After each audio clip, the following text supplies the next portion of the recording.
Welcome everyone to the V3 implementation call. Today is September 27th, 2023. If you've not already done so, please update your name with your affiliation in the participant list as, yes, you must join by 9:30 to receive full credit for the call. These meetings are recorded and shared on the NHTSA website and YouTube channel, so please feel free to share those with your team or review as needed. We encourage participation.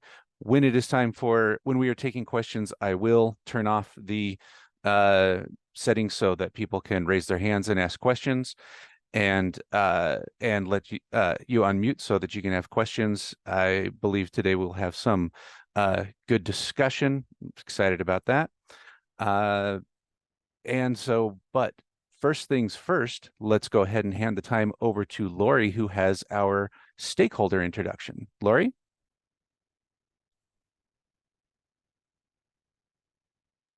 Sounds good. Thanks, Chris. Can you guys see my screen okay there? Yes. We have started this tradition to allow you guys to get to know others on the call. We know you see names and you may hear some voices, but it's good to get to know who you are working with, build connections that hopefully can lead to collaboration and working together between states and vendors, and just to have fun, get to know each other a little bit.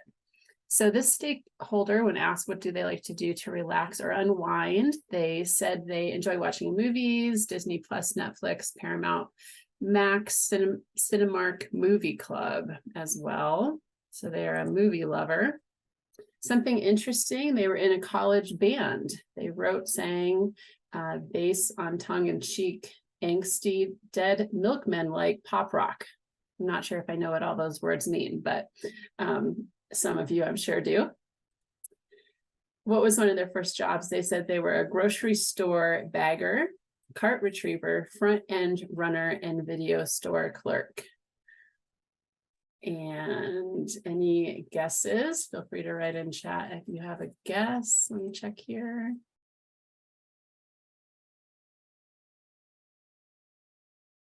All right, this is one of our vendors, Adam Milfried. So Adam works with Zoll, and he shared some pictures here. One is of a fun warrior dash he did in Las Vegas. And if you're on the call, Adam, I think you're the one in the pink skirt. Is that correct? I was trying to tell. If you wish to identify yourself there. And then a picture with his team, as well as his family at the beach. And he said this is his wife, Grace, and his son, Connor. So if you're on, Adam, feel free to jump on and wave and say hi.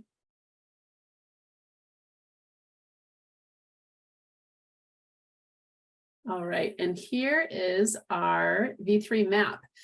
We are excited as we continue to work with states that are transitioning. A lot of states I know working right now on state data sets and schematrons and getting ready to transition in the fourth quarter. And congratulations to many states who have recently either transitioned or turned purple and submitted resources. And we'll talk about this a little more later on the call too, and just encourage you guys to be planning ahead, keep communicating with your vendors, recognizing we're entering the fourth quarter here next week. And so for all the states that plan to transition in fourth quarter, we are ready to help you do that. And so feel free to reach out. And that is all I have for this section. I'll pass it back to you, Chris. Awesome. Thank you, Lauri. And to Adam, I want to let you know that I was thinking about driving my car to the shore later on to get some Motley Crue and some Def Leppard t-shirts. He'll know what I'm talking about. So until then, let's go ahead and turn the time over to our good friend Jen Correa, who is going to be telling us about sunsetting of V3.4. Good morning. I know y'all have heard this message before, but we want to make sure everyone's aware. If your version 3.40 software is ending prior to 12/31/2023, you're welcome to ask for an extension till the end of the year, right? So anywhere between 10/1 and 12/31, you can just get grandfathered for those last 3 months so that you show up on the compliance screen where people will go and check to see how, if your software is compliant, will list until 12/31 and you are good to go. Which also brings up, I want to make sure everyone's aware that you do have to switch to 3.5 to see the compliant software for 3.5. And software that has gone through the compliance testing process and completed it is listed here. So if there's any questions, please don't hesitate to reach out. Again, pretty much everything that you could want to know about your compliance process is located here on the compliance tab and in the technical resources section. Just reach out if you have any questions, and I will keep an eye on the chat to see if anyone does have any questions. That takes us to our next topic, which is version 3.5.1 changes. Thanks again to everyone who did the polls, the surveys, attended the annual meeting, voted on items. There are a few items that are still left right in the middle that we want to bring up. A few of them were voted on for needs more work, so we need to talk about them. So we'll bring a couple of them to each of these meetings to discuss and kind of get a better idea of the thought process, and then possibly have voting set up for them. So on the list on the screen in front of you, you'll see a few of them that we've picked. The first two at the top, which are e-situation 0708, that's your chief complaint anatomic location and organ system. So these are suggestions that came in from the annual meeting last year in 2022. They're the highest occurrence other than e-payment 01, which was already approved to be removed from the national schematron rules. In the first survey, it did get approved at just around 80%. So we brought it back to everyone during the annual meeting, and there was some conversation about it. And then you can see up here what the vote was right in the middle. So are there any thoughts? And again, you can raise your hand. Chris will be happy to unmute you and allow you to talk so we can have some good discussion. Are there any concerns with removing this from the national schematron as warnings? Yeah, Jenna, maybe I'll just add a little comments here, right? So you can see there in blue, the voting that happened at the annual meeting was really split as to whether or not to remove just the warnings that are associated with these two elements. So it's not removal of the elements or any change to the elements. It's just, I guess, that some folks felt like these elements weren't important to collect, or for other reasons, not having them fire every time, right? With the idea that we're trying to increase the value of actually having warnings, rather than having our providers feel like, oh my gosh, you know, I'm always going to have warnings, so I'm not going to worry about checking on them. So we clearly want to clean it up and make it so that warnings have value for the providers. They can actually determine if they need to respond to them or not, rather than just ignoring them. But we of course would like to keep the warnings, but we want to clean them up in this way. So are there strong feelings one way or the other? It looks like they were very mixed up at Park City.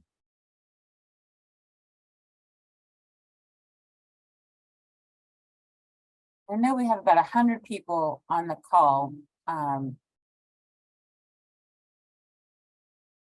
am watching to see if anyone raises their hands. Is it that there are no strong feelings about it?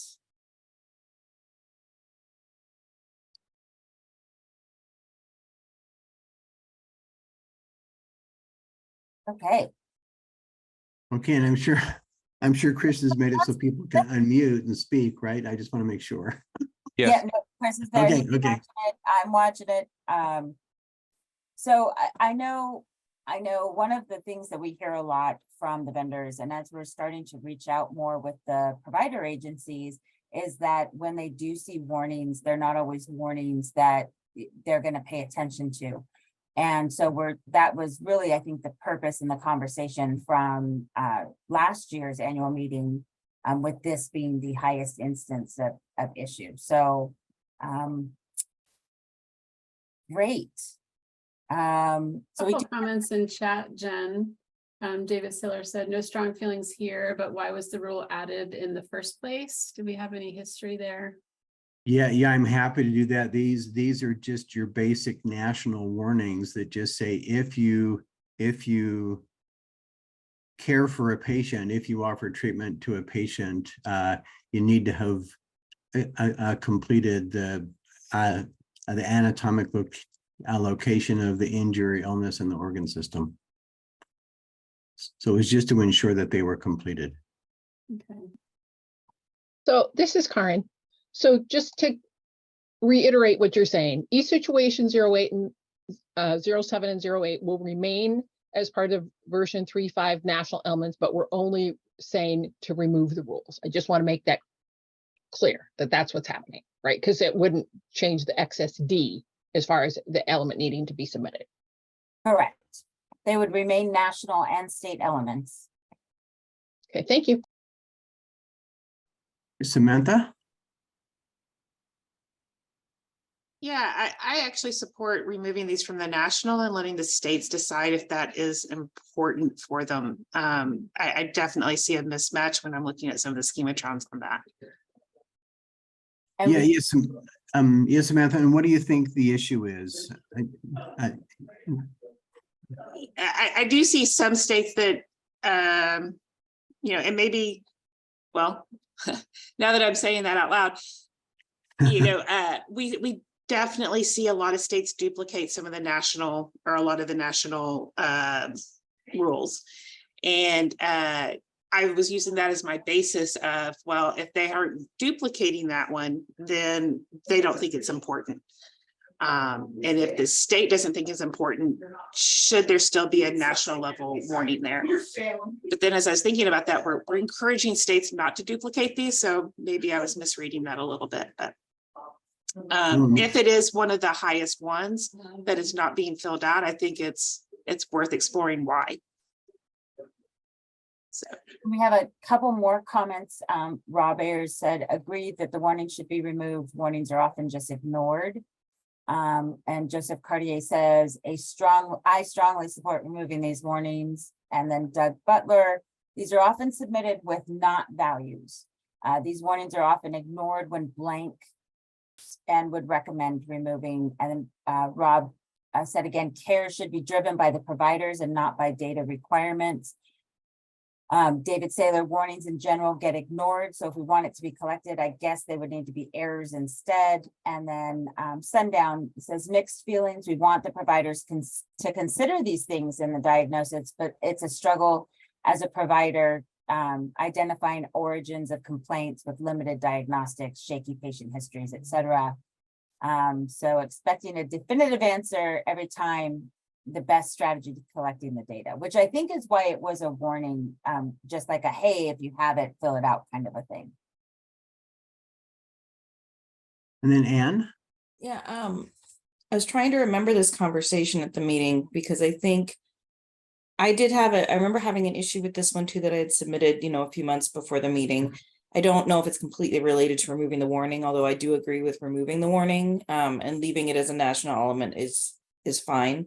I know in our state we don't require it, and one of the reasons is the definition of chief complaint, which is a text field, and duration of chief complaint, which is not a text field, says what the patient says is wrong with them, whereas this one, which is chief complaint anatomic location, and the other one, I can't remember the name of it, are defined as what is medically determined to be the organ that's affected, which is to me more of a provider opinion.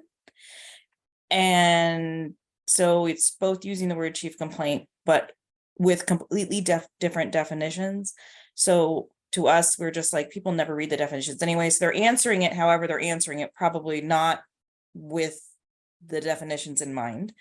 The other thing is, although I think it can be really valuable, we found we could get this information other places that we wanted to focus on, like exams.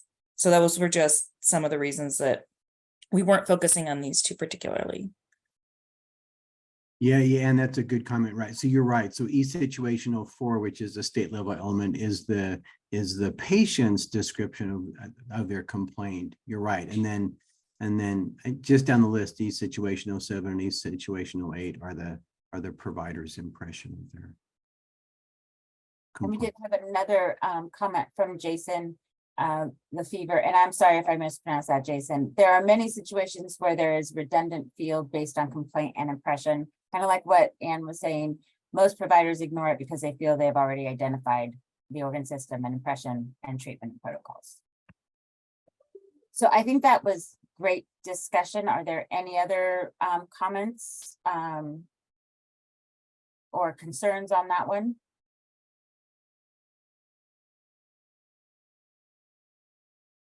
And Brooke said many providers confuse the impression and complaint. Yeah. All right, so the next one, this is one that we've talked about a lot over the past years that I can remember, but it's also tied in with e-response 24 and e-disposition 18, which is where they mark lights and sirens and that kind of information. And because any change to this section would also affect how those sections are done, or how, I'm sorry, any change to these elements would also affect those two elements. The feeling is, from the conversation we've heard and the comments that have been made, is that this is a pretty big impact that would have on the field. And even though technically it is a minor change, it really may want to be considered as major because it does affect how those particular pieces of information are collected. And so we wanted to bring it back to the group. As you can see, it was really kind of like, needs more work. We almost want to combine this with e-response 24, e-disposition 18, and do both of those at once. So are there any thoughts or ideas around those two? And I'm only going to show the e-response, although it just repeats in the e-disposition. So Yeah, that's again, Jen, Jen, maybe I'll just add a little more context here. Yeah, thank you. This has been valuable to add these elements for this review of minor changes, right? There would be a way to kind of approach the issue that we continue to have with the e-response 23 and e-response 24, right? Was it emergent, non-emergent versus was it lights and sirens? With a minor release, but I think what's happened, and I'm just going to try to summarize at least what's happened in my head. I think that folks feel like the emergent needs or non-emergent approach needs to be removed because it's confusing for billing and for other purposes, and take e-disposition 24 and potentially break that into two elements. One, lights and sirens and not lights and sirens, and then other ancillary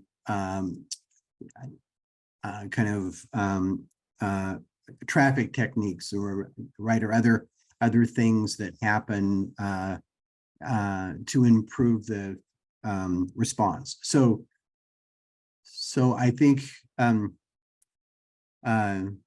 Jen described it very well, but in my mind, just to summarize, I think what we're thinking is not to approach it with the minor release, but to let this go to 3.6 and potentially talk about removing like e-response 23 and e-situation 17 and splitting out e-response 24 into lights and sirens and other ancillary techniques.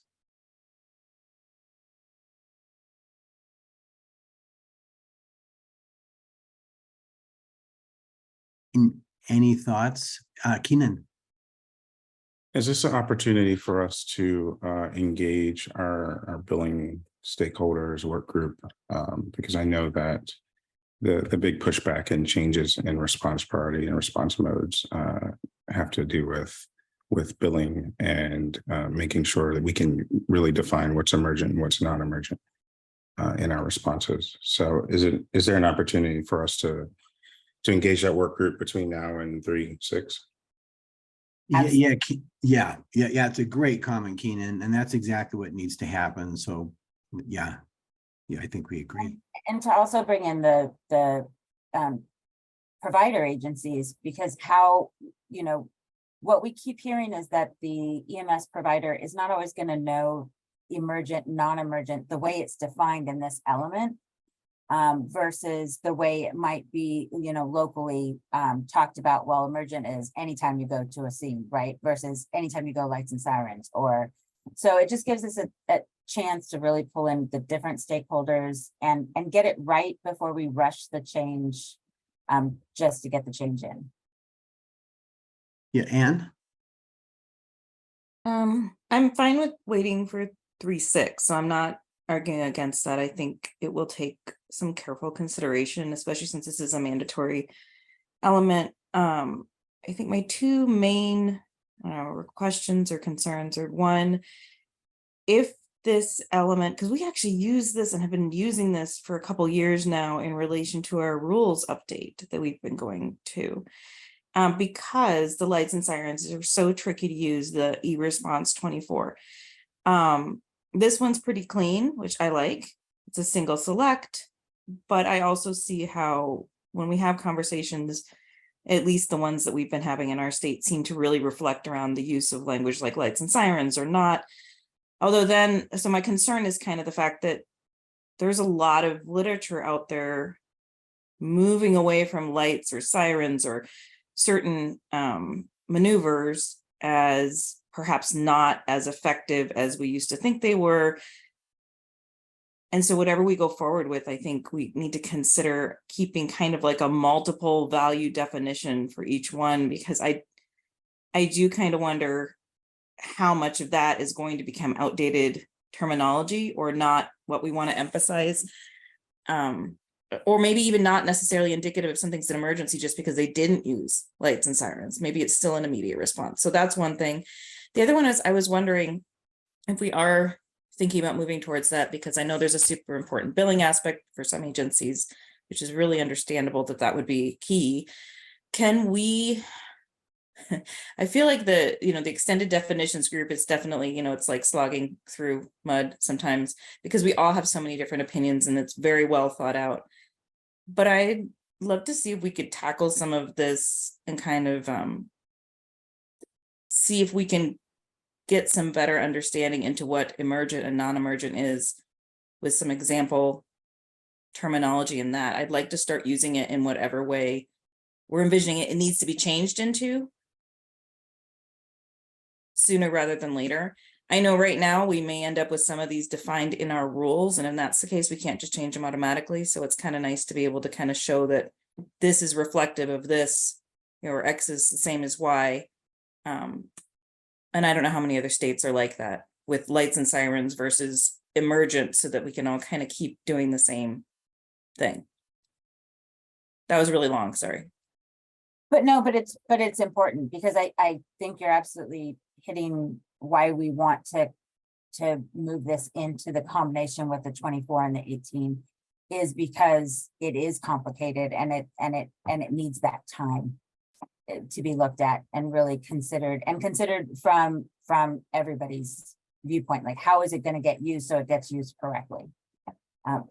So maybe the question we should ask, is there any pushback to taking these out of the 351 and moving them and combining them? And I don't know whether we'll put a work group together. I don't know how exactly we'll do it, but it'll be everybody, all the stakeholders would have a part in getting this set up before we bring it out for 3.6.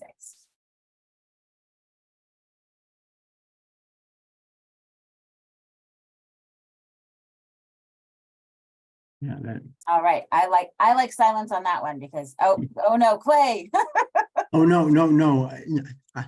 I agree. I just want to make sure we're clear and it's kind of in the recording that we're trying very hard to make a decision on these ones that we're kind of on the fence. So I think I'll just state for E situation and E07 and for E situation 08, I think the decision was to actually remove the national warnings associated with those, and so we'll move with that as the decision and pass that off to the DMC, and then the other decision that we'll just make sure we're clear on here is that we're going to wait to version 3.6 and take the time before that time to truly provide the necessary modifications for each situation 17 and 18 and e-response 23 and 24.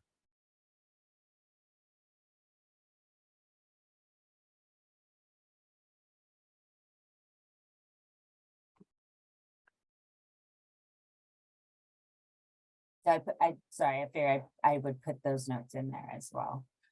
This one, I did say it at the annual E-response. meeting, but we wanted to bring it up again so everyone knew that this was not just ignored or thrown out at will. But the way that the addition of those assessment locations has to be done technically, that would actually require the grouping to be somewhat changed and makes this a version 3.6 change. This actually makes it a major change. So this is not, you know, this hasn't been voted down. It was actually passed through for both the survey and the polls, but it has to go to 3.6 because of technical reasons. That this is more informational than anything else on this list today.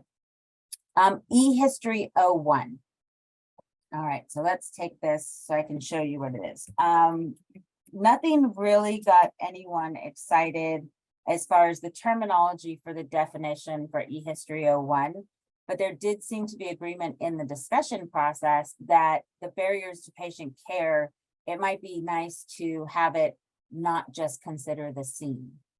So at the annual meeting, the suggestion was made to just remove at the scene and make the definition indication of whether or not there were any patient-specific barriers to serving the patient, period. So that was the suggestion that was made during the annual meeting. Wanted to bring that forward and see if there were any comments or concerns or anything with regards to that suggestion. That seemed to be very popular, but we didn't have a mechanism set to vote. I'm seeing in the chat so far that there's agreement, great suggestion, makes sense. So is there anyone who would like to speak up and say no?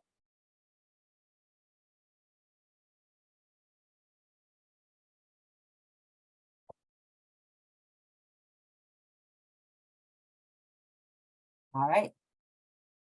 I like it. That's when I like quiet, was when it agrees with what I like. Okay, so the last one on the list for today is e-dispatch 01. And adding additional values to the element definitely passed, right? It passed in the poll, it passed in the survey, it passed at the annual meeting. We know we're moving forward with making some additions. But it was brought up that when e-dispatch 01 was created, that it was done in harmonization with ProQA and the CAD systems and the complaint reasons that they have listed and the EMD card categories and things like that. And that it might be in our best interest as EMS to talk with the vendors and the dispatch systems and say, hey, what changes have you made? And keep this harmonized with their list as much as possible so that as we move forward with interoperability, as more CADs are integrated and feeding back and forth, that it's not a lot of remapping because we have these values in the list as they do. So that was brought up. So the TAC has contacted one of the ProQA priority IAED providers to start talking with them about the list that they have. And as you can see, it was kind of, there wasn't any overwhelming except for things that you did not want, and then one that you did want. So is there any concern about trying to stay aligned that way? And then of course, if there's anything on this list that you said absolutely needed to be in there, it would make it. So are there any questions or concerns or thoughts about going that route for this request? This is Karen. So I have a couple thoughts. One, it would be nice to talk to some agencies that do both 911 and interfacility, or those that only do interfacility. So whether that's an air medical or another, again, you know, other type of transferring facility. I think those type of dispatch centers, if they don't use a typical 911 CAD system, it would be important to talk to them. And then I also want to say the entire country does not use CAD. So I think that needs to be considered. And so maybe reaching out to some of the states that might have knowledge of whether CAD systems are fully deployed across the nation or across their state could be valuable, because I think that's also one of the reasons why more values have been added over time. Thank you. Thanks, Karen. And yeah, that is one of the items that we've talked about, is that, and I actually had a great conversation with Wilma from Alaska about how much CAD there is in Alaska. And as you can imagine, there's a lot of rural areas that don't have any CAD or hope to have CAD in the future, in the near future or anything. So that's definitely something we've talked about a little bit as well. And then Clay, was there anything you wanted to add? Oh, Doug. Yeah, thank you. I would be curious to see how many records are submitted with a EMD code. And we're noticing that EMD codes are not, emergency medical dispatch is not a national, unfortunately, a national metric, and not everyone's using it. And another trend, I just pinged our CAD person, is we're seeing that the CAD providers are still entering a event type that's not an EMD code, and they're using the EMD code as a secondary type. We're seeing that's a more and more common approach that we're seeing from our agencies, is that we're mapping the EMD code, but we're still having a secondary event type that is not a EMD related item.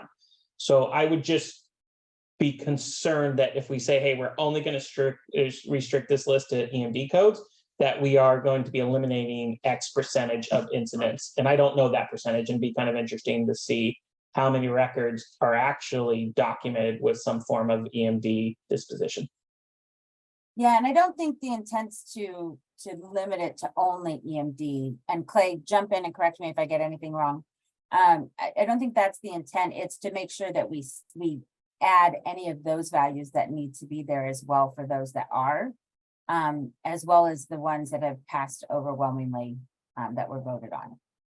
And Jen just said, this is the #1 field that we get requested for additional values here at Edmonton. This is, our list is probably 300 plus now of IT codes. And we get that request from states, agencies, regions. This is the #1 field that people want values to be added to. Yeah, Doug, that's so insightful, right? I mean, this is such a sticky wicket in that there's just really no standard, right, for dispatch to code the events across the countries. So you kind of cued a thought in my mind. I mean, our idea here is that we don't want to, willy-nilly add or say that we're going to, not include codes, not really understanding the prevalence of their use, right? I mean, how do we wrap our heads around having an efficient list here without trying to reach out to hundreds and hundreds of different I kind of dispatch lists that are being used. Does it make more sense, Doug, maybe for us to reach out to you and to maybe some of the other vendors as well, and maybe get a frequency list? We don't see those values. I think those are all changed to other within the element when we see it in e-dispositional or e-dispatch 1. So maybe we need to speak to you and maybe get, the ones that you're seeing are used most often. I think this might be a good topic on the next vendor call specifically, and then have us all generate lists and say, how many do you have? And we'll be willing to share our list and the number of times each item is being used. But what we're seeing is a lot of like the IFT ones in our facilities, they want additional criteria that we do map back to that NHTSA 1 ultimate value. But I'd be curious if this is a significant value request for other vendors as well. Are people seeing that their clients are requesting a lot more values to be added to this particular element? Yeah. You can see that many of the individual suggestions were sent in from a vendor. So that it wouldn't surprise me. So I will put this on the agenda for the October 31st vendor quarterly call. So be forewarned, everyone. This is now on the agenda. Jen, this is Chad in Kansas. I can't find the hand raise button anymore, so I'm just gonna pipe in if that's all right. But I think one thing to keep in mind, right? This is all related to data. And I think there's times where we forget that, and with all respect to Doug and the vendors, like, you know, what they do is great, but the reality is people are going to request the vendors to add stuff to this field without any justification or reason. They're just doing it because, well, we think we get dispatched to this a lot, or our dispatch center is not CAD, and our dispatchers just like to say this every time that we get a 911 call because they're not trained on anything medical and EMS related, and they're just sending us out to stuff. And so I think it's good to know what's being requested of the vendors in this capacity. And I think it would be good to know how much those things are being used. But I also think that we have the capability with us having, you know, a national language to try and create some of our own data to answer some of these questions. And so one of the options in eDispatch 01 today is no other appropriate choice. And so for me, the way that we utilize this in Kansas is if you select that option, then we require you to answer an additional question that says other, and you have to type it in. And then we can go look at that data and see is there a common theme that we're seeing that is not in this list that should be in the list, and does it make sense to add it? Because the reality is, and we see this with impressions, I think vendors probably see this with impressions, aid states probably see it.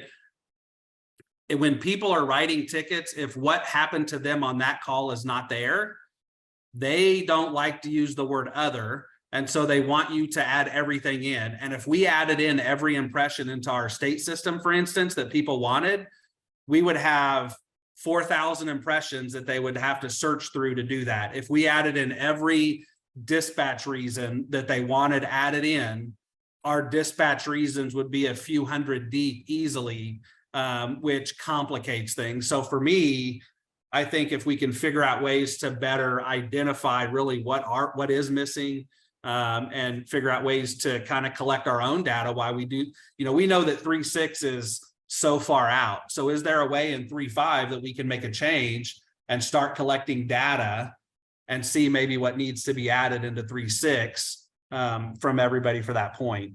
That's just my 2 cents worth.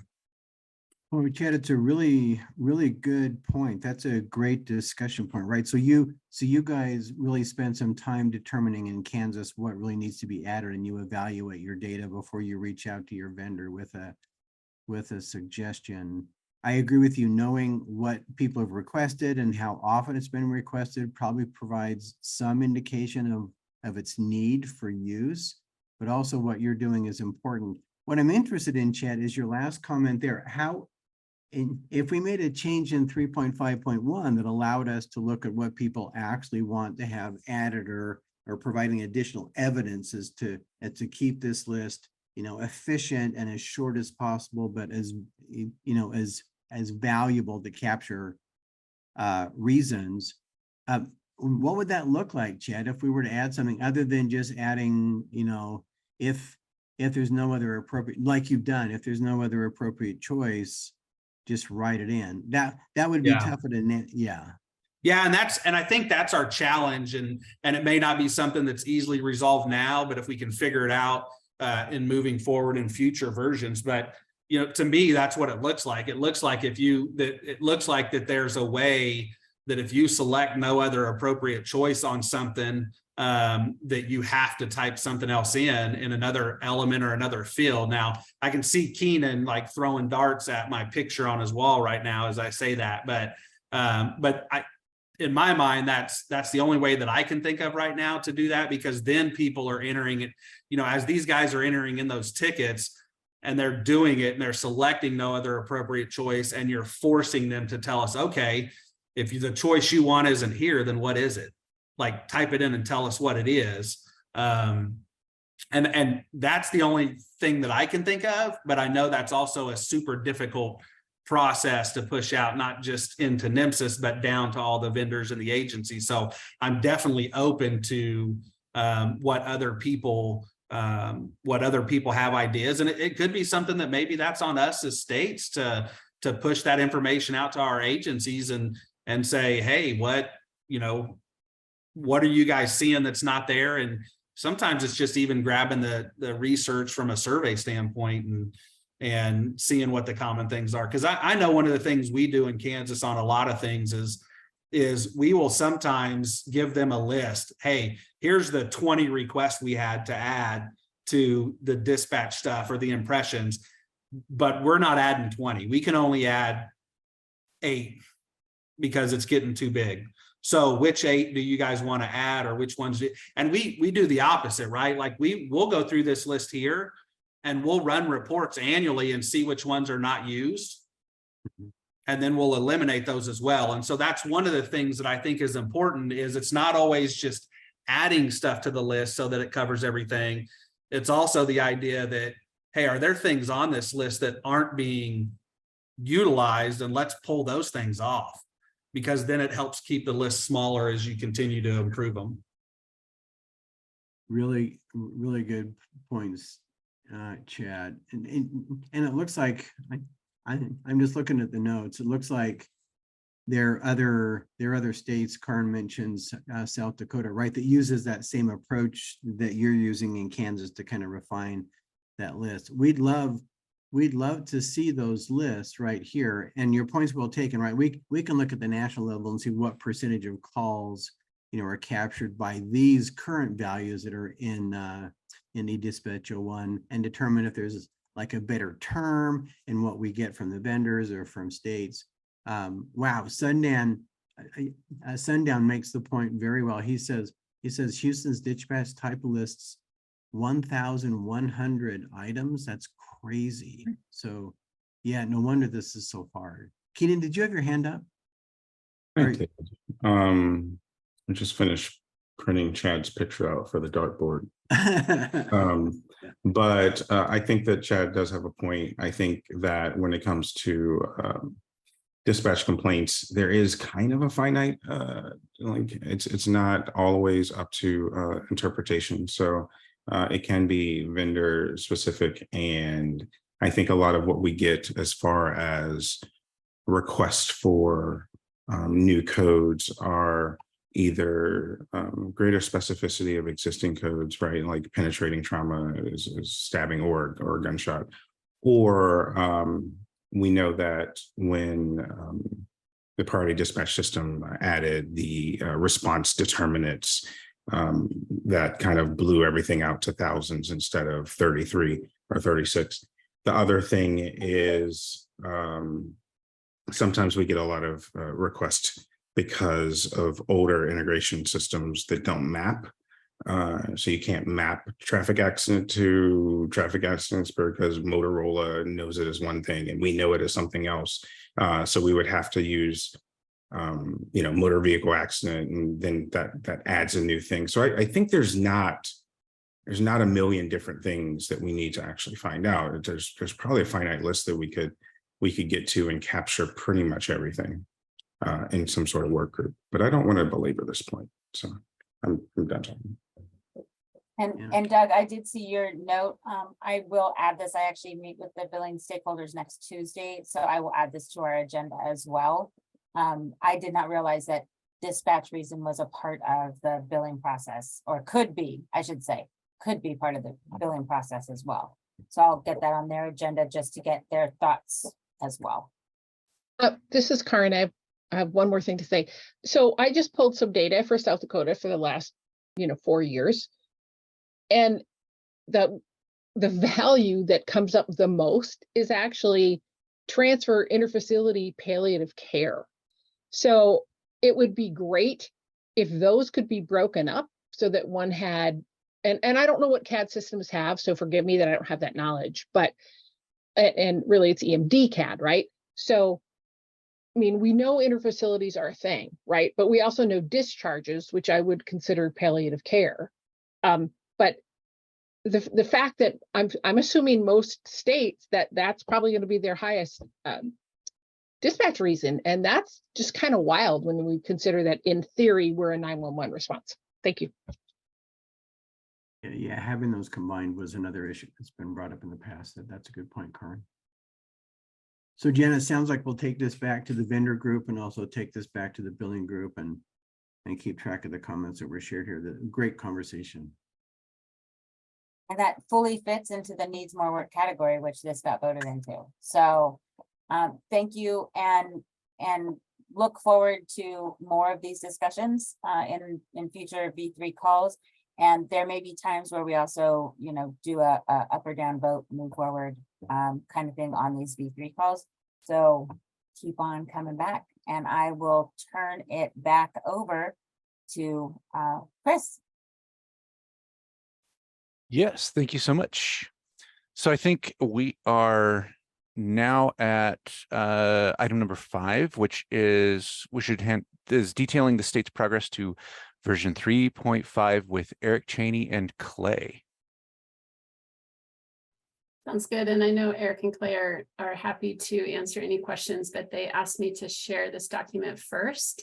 And we've been tracking on state pages. And if you remember, we made kind of a joined state page where, as states let us know their transition plans, we posted it there. And we have pulled that information together as we are on the final countdown here in the last quarter.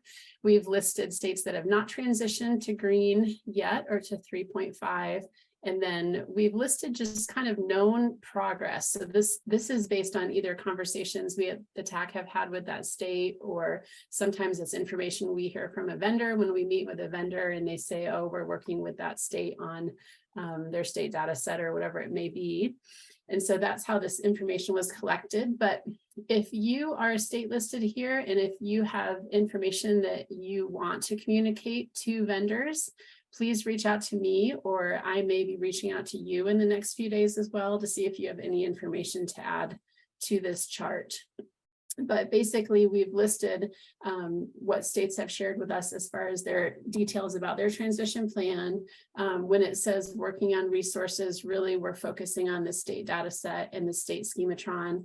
Some states do have a state dictionary, but that's not required. Other states default to the national dictionary, so that's not required. And we were discussing yesterday that for states that may not have a unique schematron, they always can use the national schematron as well, or potentially start with that and then implement changes in their own state schematron down the road if needed.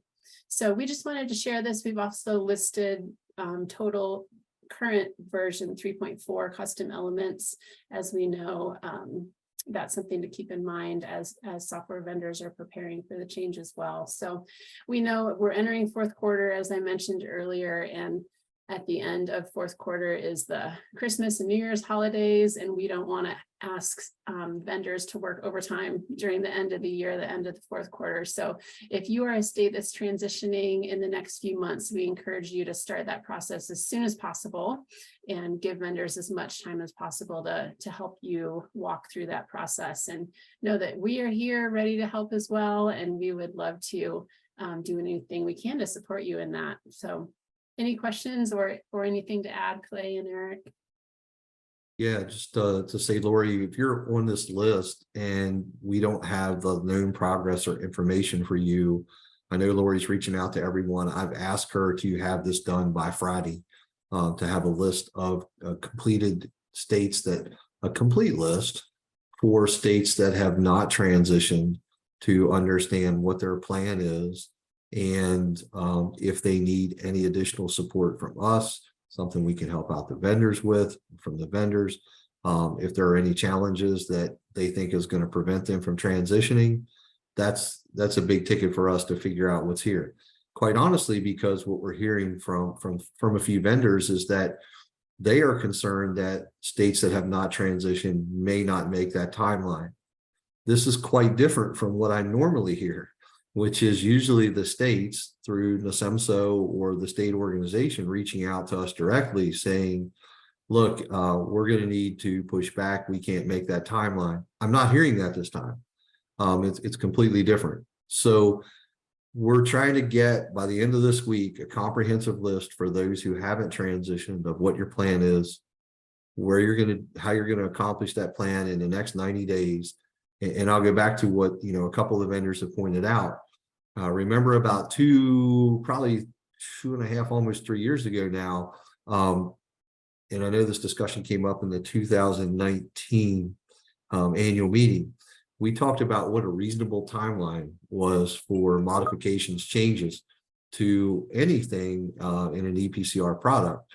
In 90 days, which is where we're at from January 1, right, was at least the minimum. And in some cases, this is a little heavier lift because states have put in a number of custom elements, in some cases, a lot of custom elements, which is a challenge for the software vendors.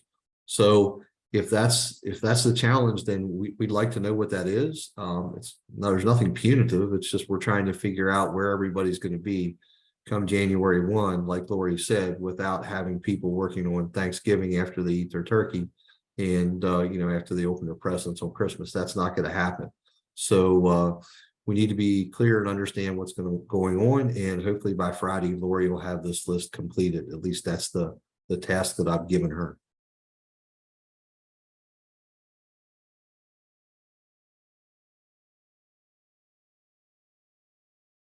Any other questions or comments on that topic?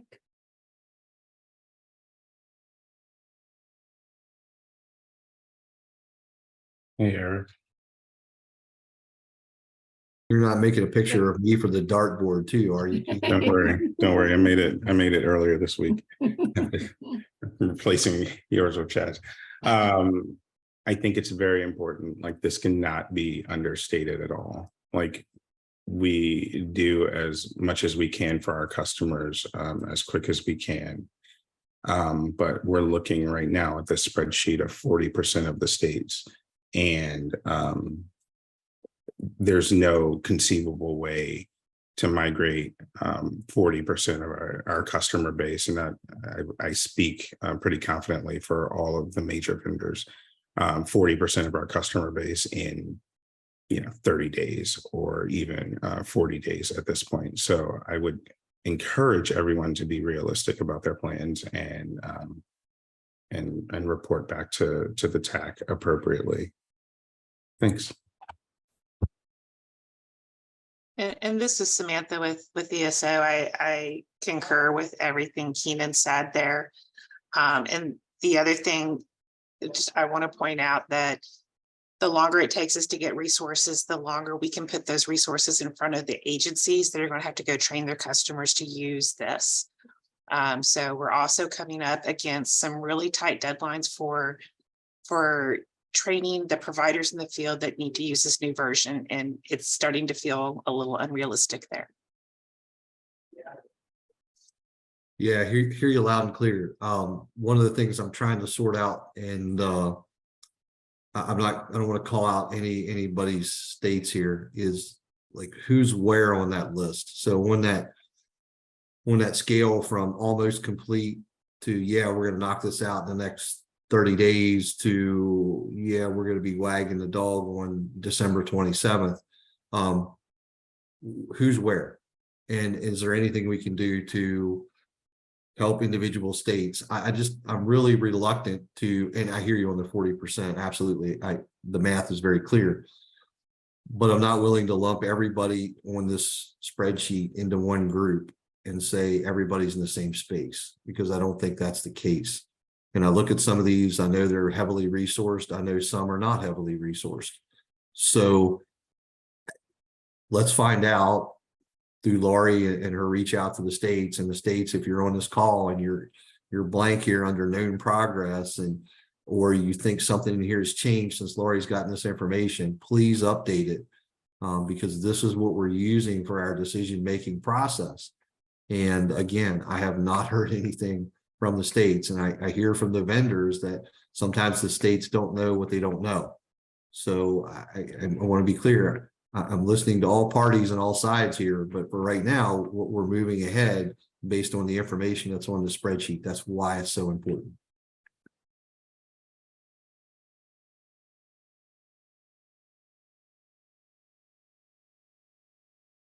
Is there possibly an okay assumption that if the state, if we can't gather changes of facility codes or schematron rules together, that they'll just accept standard NEMSIS 3.5 national schematron into the system and then move forward with any customizations they want to do throughout 2024. Is that an okay transition plan for the states? I'll defer to Clay on that. Well, I think it could be, Adam, right? I guess it depends on the state and what they've done. I think both on the schematron side and the custom element side, right? I mean, if they're clearly just trying to migrate their schematron file and migrate their custom elements over with no changes, right? Other than kind of any changes that need to be associated with the modifications in 3.5, then yeah, there may be very minor changes that are required to migrate a schematron file or a custom element list, right? They have no custom elements that are involved in any kind of modification between the versions. So yeah, I think that could clearly be a viable option for some states. I'll also mention just in the chat, Mr. Stepansky, I think from the county of San Diego, asked a question: is there a way to determine, see what percent of agencies are submitting per state? Probably he's asking like submitting 3.4 versus 3.5 or something like that. We do have developed a way to do that, and we begin reporting that out to the states, and so that they know what percentage of agencies within their states are submitting 3.4 versus 3.5 on a weekly basis. So that will continue to be made available through this quarter and into the next year. Lauri, I don't know if you saw the chat there from Indiana, but they're not on here. Yes, I do see that. And I think they're close to transitioning, but we can add them in that process. Okay. Thanks, Zach. Yeah, we've been told that the state's supposed to transition to 3.5 on December 1st. So Yep, I think we have a meeting scheduled with them today, so we should get more information and be able to update you on that. thanks, Lauri. Yeah. Thanks, Tom. Other questions, Karen? Yeah, I just want to say, I think the question that was raised about whether the national schematron could be used before a state schematron file is ready. And I mean, you guys indicate that in your row 29, but I think there's value to that. You know, South Dakota has been live with our direct users since before the first of the year, and our importing agencies, we are still getting warnings for national elements. So there could be a nice advantage if states have not yet identified all of their schematron rules that they want to have implemented. So they might be able to learn a lot just by implementing those. I realize it misses a lot of the state elements because it's only the national elements, but it could be a nice starting point.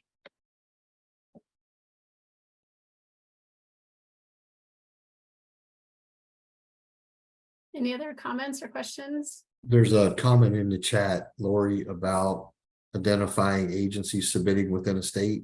And I know we did that. We were looking at that for California. I know we can look at it.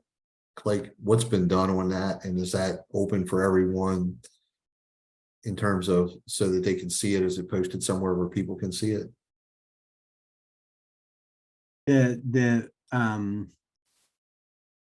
Who's migrated? Percentage of their agencies and percentage of their records that are in 3.4 versus 3.5. Oh, yeah, thank you. Migrated. Oh, I see the question. Sorry about that. I didn't. I think it's a question Tom and Mark asked about California. Yeah.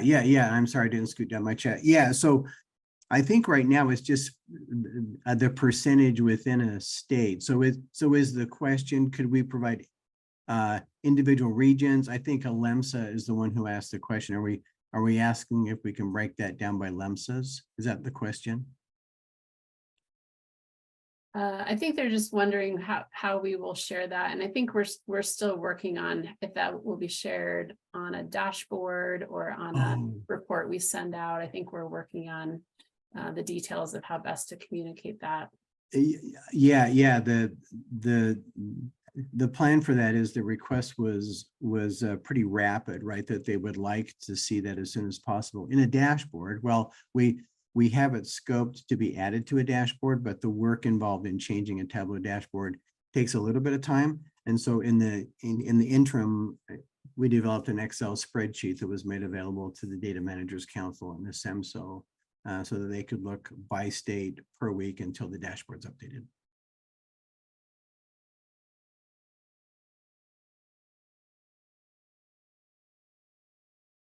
All right, if there's no more questions, we will pass it back to Chris.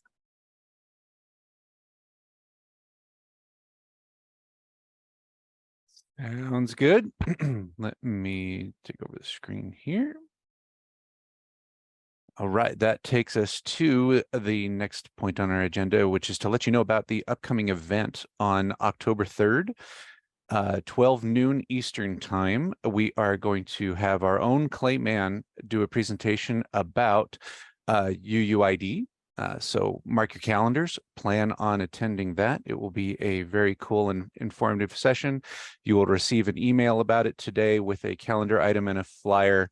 Those of you who are signed up for the mailing list. If you're not on the mailing list, head over to nemsis.org and hit the sign up for the Google group button up in the upper right hand corner.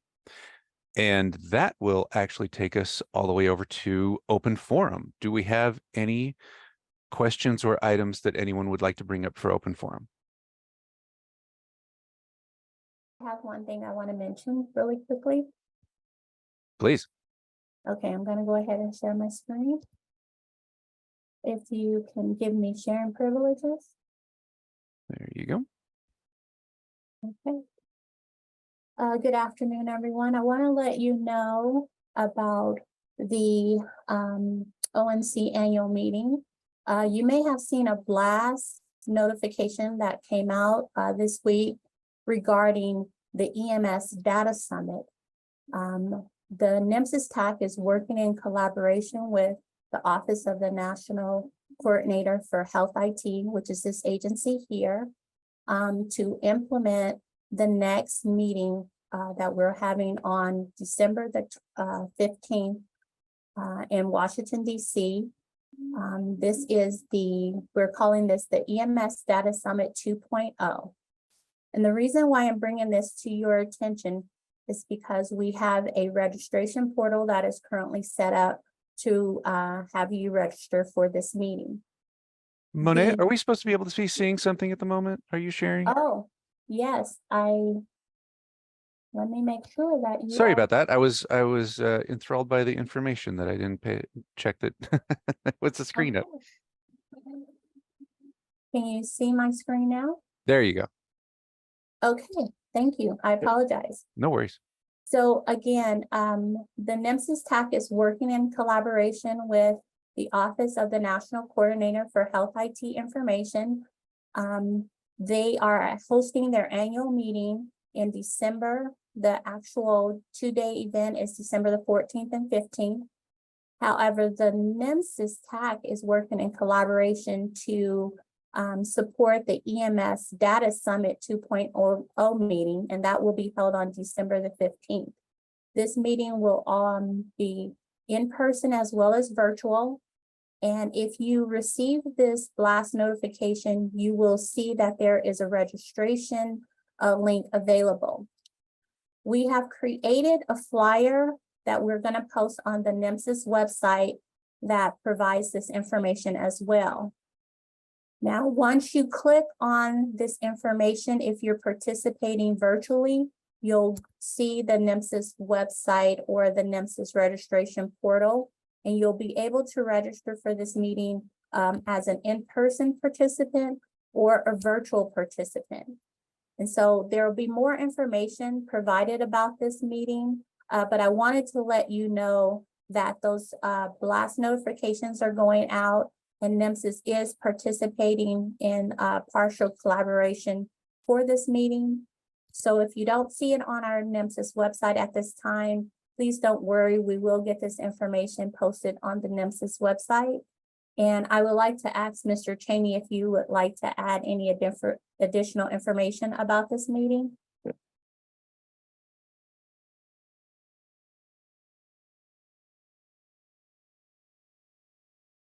Okay, if you have any questions, sorry. I see that you're muted, Eric. You're muted. There he goes. Chris wouldn't let me unmute. I think Chris is afraid. Chris is afraid he's going to pop up in these calls anymore. Just one thing, Monet. Speakers. We are in the final stages of selecting speakers for this meeting. I'm still looking for that one dynamic person who can really make that sales pitch for pre-hospital to hospital data integration and really sell it. There's a lot of people out there that can talk to it. If you have someone you recommend, please send their information to Clay and I. We're going back and forth. We have a few people. We're just, we have a good opportunity to meet with leadership in the Office of National Coordinator, with a lot of HIE folks, people that we do not normally interact with. And we need someone who can, well, we need several people who can tie all these things together. And I just don't have a laundry list of those people. So if you have recommendations, please send them to me. Okay, thank you so much. I'll turn the time back over to you, Chris. Thank you very much. And thanks for the information there. Looks like Josh was kind enough to go ahead and put those links into the chat. So if you need those at the moment, they are there. Are any other topics for our open forum today?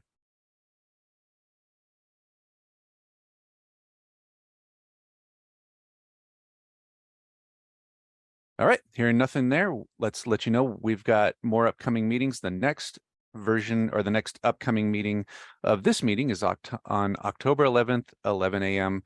Eastern time, same bat time, same bat channel. Thanks everyone for your participation today. Know that you are extremely busy and appreciate you taking time out of your busy schedules to be with us and all your great and wonderful questions. Great discussion today. As always, if you want to be notified about this and other events and information from the NHTSA TAC, please feel free to join the mailing list and follow us on the socials at Facebook, LinkedIn, Twitter X, and YouTube. And with that, thank you very much, everyone, and have a great day.